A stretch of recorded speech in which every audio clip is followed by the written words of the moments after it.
Welcome to TRANSLOGIC. I'm Bradley Haselmeyer, and this is the great Caitlin Thompson. I like that. It's time for the World Report.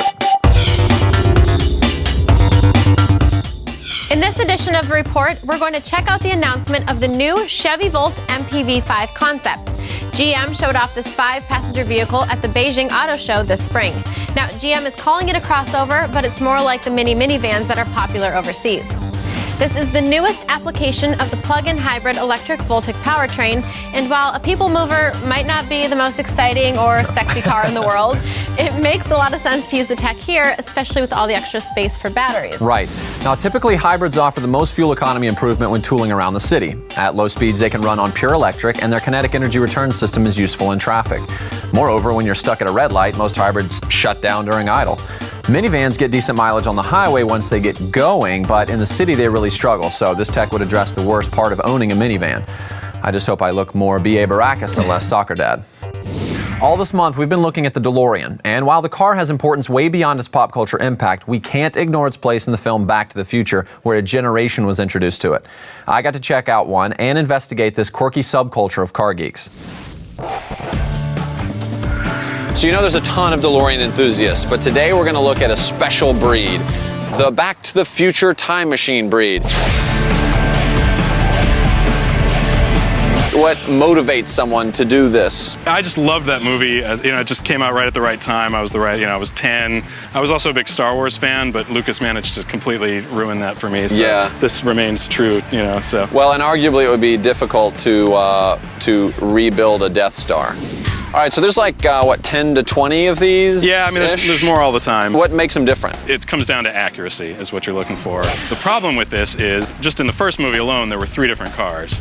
It becomes very difficult to really decide which part was right because every car was slightly different. Let's go ahead and get inside and check out what's going on there. Very cool. Well, you gotta have the sound effect. Yeah, right? Okay. Now, obviously, the first thing I see in here is Einstein, actually. Yeah, actually, and this is the screen-accurate stopwatch. Shut up. So you turn the time circuit switch here, which powers on the time circuits, as well as the plutonium chamber indicator there. And just like in the movie, there you go. You have to have the flux capacitor. Yeah.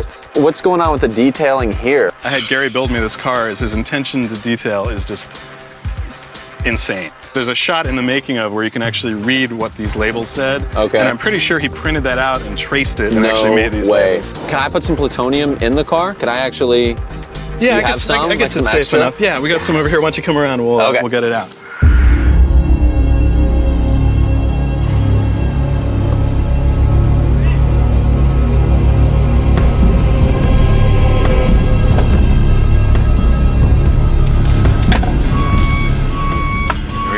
No more threat of radiation? No, I think we're good. All right. All right, now that we're back here, there's a ton of parts. Where did you get this stuff? Pretty much the crew who built the original car just hit all the local surplus shops. This is an engine stator from a jet engine. Right under it is a hubcap from a Dodge Polara car. Wow. These are oil separators. Where do you get these things? Parts. What are those? These are fabricated. Made to be the spec of just the welded together. movie. A lot of the aircraft parts you basically can't get anymore because since 9/11, they don't want any military aircraft parts getting into anyone's hands. That's interesting. Even stuff that would just be junk. All right, now we're in it. We're gonna take it on the interstate and see if we can get it up to 88 miles an hour and make a ripple in the space-time continuum. Let's go. We're at 65, 80, 81, 82, 83, 84, almost there!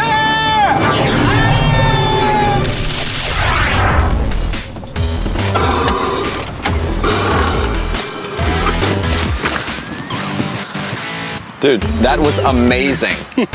Nothing happened, so... Were you wearing that outfit happened? before, though? Well, that's it for this edition of TRANSLOGIC. I'm Caitlin Thompson. And I'm Bradley Haselmeyer. We'll see you again.